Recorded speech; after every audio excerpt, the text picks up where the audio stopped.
आप देख रहे हैं DCP news detective crime press के साथ दीवान नौटियाल। और इस वक्त मैं मौजूद हूँ मिडवे फूड विकास नगर में, जहाँ पर कि समाज सेवी डॉक्टर पूजा गौड़ अभी एक पत्रकार वार्ता करने वाली है। मैं आपको बता चलूँ कि डॉक्टर पूजा गौड़ जल जीवन मिशन के भ्रष्टाचार को लेकर पिछले करीबन 2.5 साल से 1.5-2 साल से जो है संघर्ष कर रही है। और इसके लिए अधिक जानकारी के लिए मैं सीधा ले चलता हूँ डॉक्टर पूजा गौड़ की पत्रकार की वार्ता की ओर।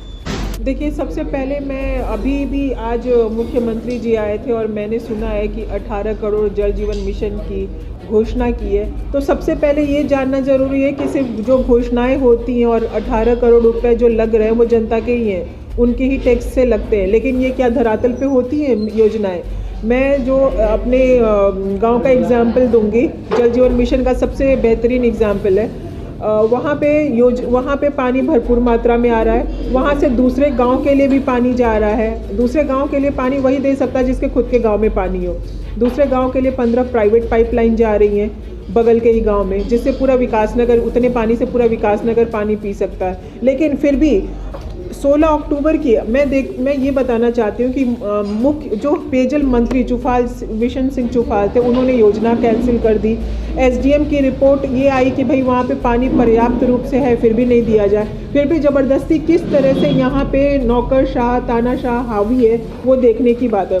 ये देखिए, 16 अक्टूबर की रिपोर्ट है, 16 अक्टूबर 2020, जब यहाँ पे एसडीएम ने जाँच करवाई थी तो उसमें क्लियरली लिखा हुआ है कि ग्राम फेडिच में ग्रामवासियों द्वारा अपने पीने और सिंचाई की व्यवस्था की हुई है और वर्तमान में पेयजल व सिंचाई की कोई परेशानी नहीं है। पेयजल व सिंचाई की व्यवस्था सुचारू रूप से चल रही है। यहाँ ग्रामवासियों द्वारा यह भी तय किया, प्रस्तावित पेयजल योजना में सरकारी धन का दुरुपयोग होगा अगर ये योजना लगती है। और इसमें जब ये बैठक हुई थी, जब ये मीटिंग हुई थी, तो पूरे गाँव वालों के सिग्नेचर है। जब ये जांच हुई थी, पूरे गांव वालों ने सिग्नेचर किया है। उसके बाद अभी ये लोगों कॉन्ट्रैक्ट तो ठेका तो लगा नहीं पा रहे थे, तो इन्होंने क्या किया, इन्होंने फिर फर्जी तरह से किस तरह से वापस ठेका लगाया जाए। 1 दिसंबर को राजनीतिक दबाव में आके एसडीएम विजिट करने आए। आप सब मीडिया लोग मौजूद थे, फिर भी आप अभी जो नए एसडीएम सौरभ ओसवाल आ रहे हैं, वो किस तरह से फर्जी रिपोर्ट बनाई है, उसका मैं लाइव एग्जांपल दूंगी। उनको इतनी भी शर्म नहीं आई कि जनता के बीच में जब ये रिपोर्ट जाएगी तो क्या होगा। मैडम, फर्जी रिपोर्ट किस तरह से बनाई? आप सभी लोग, सारे मीडिया चैनल वहाँ पे थे। वहाँ पे आप सब लोगों के सामने 17-18 परिवार थे जिन्होंने योजना का विरोध किया था। और यहाँ पे आप देख सकते हैं कितने परिवार दिख रहे हैं, 11 परिवार। बाकी के 6-7 नाम कहाँ खा गए वो? ये तो सबके सामने लिखा गया था नाम, क्यों उनके रिपोर्ट में नहीं दिख रहा है? और वहीं पे जो ठेकेदार थे, ठेकेदार और उसके 2 परिवार, ठेकेदार, ये देखिए ठेकेदार की तरफ से क्या लिखा जा रहा है, नंदलाल, और नंदलाल के बाद भगत राम, नंदलाल का बेटा कमलेश, गुलाबू, जीतू। मतलब जीतू उस दिन अवेलेबल नहीं था और जीतू ने योजना के पक्ष में हमेशा बोला है कि योजना, उसके सारे पेपर में साइन है। यहाँ पे भगत राम ठेकेदार का पिता, और उसके बाद देखिए नंदलाल जो पहला था पहला जो था उसका बेटा दर्शन लाल, भगत राम का बेटा जो ठेकेदार है वीरेंद्र। मतलब एक ही परिवार के सारे नाम लिख डाले और लिस्ट कितनी बना दी है, 10। तो मैडम, आपका कहना है कि इसमें मिलीभगत सरकार हो रही है? नहीं, आप सब लोग वहाँ पे मौजूद थे, 10 लोग थे वहाँ पे, योजना के भी नहीं थे। लेकिन फिर भी किस तरह से इन्होंने फर्जी वारा करके ये रिपोर्ट बनाई है। यहाँ पे बीना है, जो बीना उस गांव की नहीं रहने वाली है, उनकी शादी हो चुकी है, चक्राता में रहती हैं, उनका नाम डाला गया है। जो इसमें जगतू है, गुलाबू है, वो एक ही भाई, दोनों भाई हैं और उनकी बीवियाँ भी एक ही हैं। किस तरह से इन्होंने फर्जी वाला रिपोर्ट बनाया है। 17 परिवार, 5-6 परिवार उन्होंने नाम लिखे थे, लेकिन उस पर भी आपत्ति की गई थी कुछ नामों पर। जी, 5-6 परिवार जिन नामों पर आपत्ति की गई थी, एसडीएम महोदय ने आश्वासन दिया था कि इसकी जांच अभी तक किस तरह की जांच हुई है? कोई जांच नहीं हुई है। जो उन्होंने 5 नाम लिखे थे उसमें से तो 2 नाम तो एग्जिस्ट नहीं करते हैं, जो वहाँ के थे भी नहीं। और जो 3 परिवार हैं उनका उन्होंने तीनों फैमिली का अलग अलग नाम, पिता का नाम, पुत्र का नाम लिख के, और जो जिसका हमने ऑब्जेक्शन किया था वो नाम लिख के भी 10 परिवार बना दिए हैं। मुझे तो, मैं उनको चैलेंज करती हूँ कि आप आओ गांव में, दिखाओ किधर वो 10 परिवार है, सबके घर दिखाओ, नहीं तो उनकी नौकरी सस्पेंड होनी चाहिए इतनी झूठी रिपोर्ट बनाने के लिए।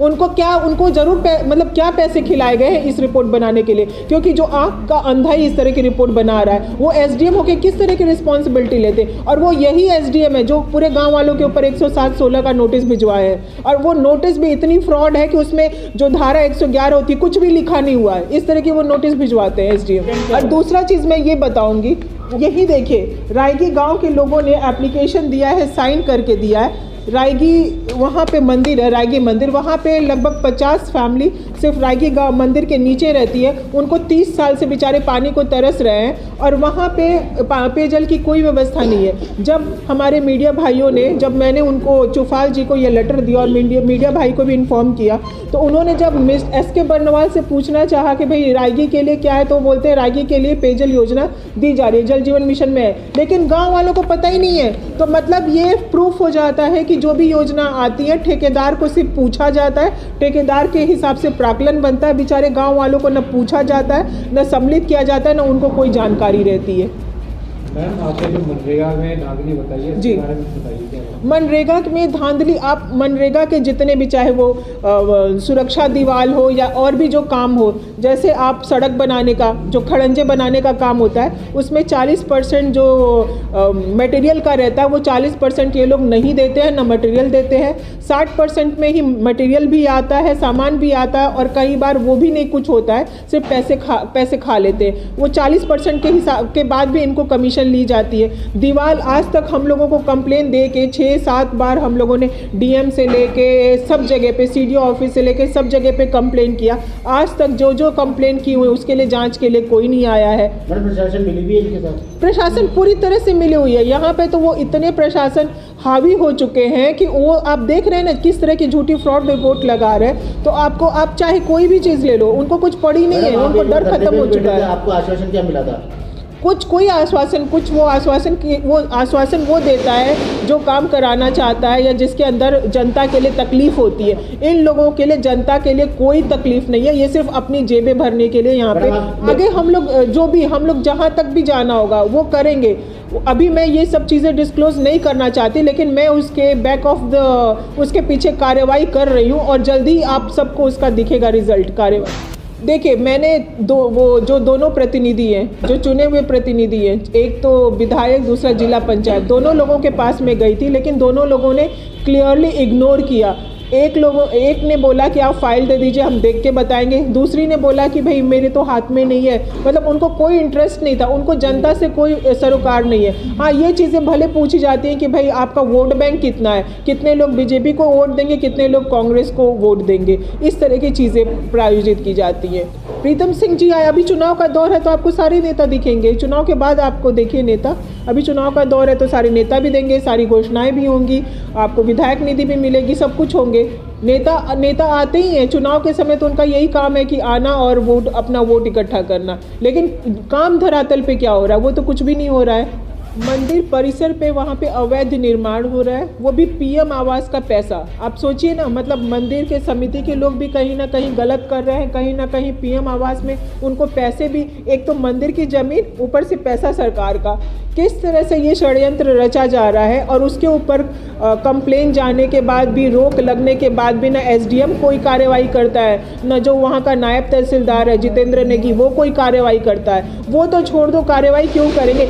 मुझे यहाँ तक भी मिला है और मैं उसके ऊपर भी अभी इकट्ठा कर रही हूँ, जो पेपर्स इकट्ठा कर रही हूँ कि ठीक तहसील के सामने अवैध निर्माण हुआ है, कम से कम 50 घर अवैध ज़मीन पे बने हुए हैं, और इसमें कहीं ना कहीं तहसील पैसा खाता है, और ये पैसा तहसील से लेके ऊपर ब्लॉक तक, एसडीएम तक बढ़ता है।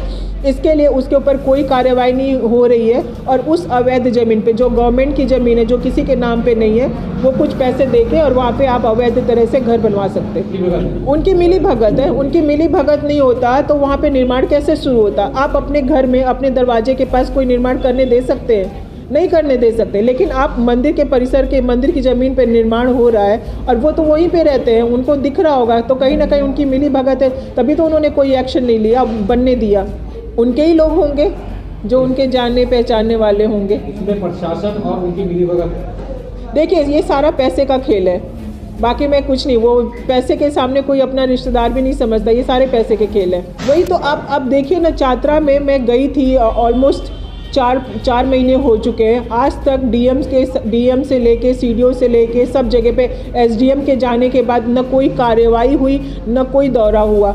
आप वहाँ की स्थिति देखेंगे तो देख के दया आती है कि जो बेचारा पंचायत के घर में रह रहा है, वो कब वो घर गिर जाएगा पता नहीं, और इसकी जान रिस्क में पड़ी हुई है। नहीं, लेकिन मंत्रियों के या विधायक लोगों के, सब लोगों के दौरे होते हैं, बट वो उसमें कितना लगेगा, लेकिन उसको पीएम आवास तक नहीं मिल रहा है। और जो जांच होनी चाहिए वो जांच नहीं हो रही है। जांच के लिए आप कितनी बार बोलते हैं टीम गठित की है, आज तक कोई टीम धरातल पे नहीं आई है। लेकिन जहाँ पे ठेकेदार को फ़ायदे पहुँचाने की बात होगी, वहाँ पे तो आप n नंबर ऑफ जांच हो जाएगी रिपोर्ट गलत बनाने के लिए, कि किस तरह से वो पेपर वर्क गलत लगा के टेंडर लगा ले या कर ले। देखिए, अभी जो मुझे लगता है कि जो यहाँ पे जो नौकरशाह हैं, जो यहाँ के अधिकारी हैं, वो इतने मतलब इनसेंसिटिव हो गए हैं। वो ये नहीं सोचते हैं कि वो जनता की कुर्सी पे बैठे हुए हैं। वो जनता के लिए उनको पोस्ट नियुक्त किया है गवर्नमेंट में काम करने के लिए। उनके ऊपर वो अफसरशाही इतनी भारी हो गई है कि वो अपनी मन मर्जी से रिपोर्ट बनाते हैं, और इनके ऊपर मंत्रियों का हाथ होता है कि भाई तुम जो चाहिए वो कर लो। उनको भी शायद ऊपर तक पैसा पहुंचता होगा, क्या उनकी साठगांठ है वो मुझे नहीं पता, लेकिन कहीं ना कहीं उनका हाथ है, तभी इस तरह की रिपोर्टें बनाई जाती हैं।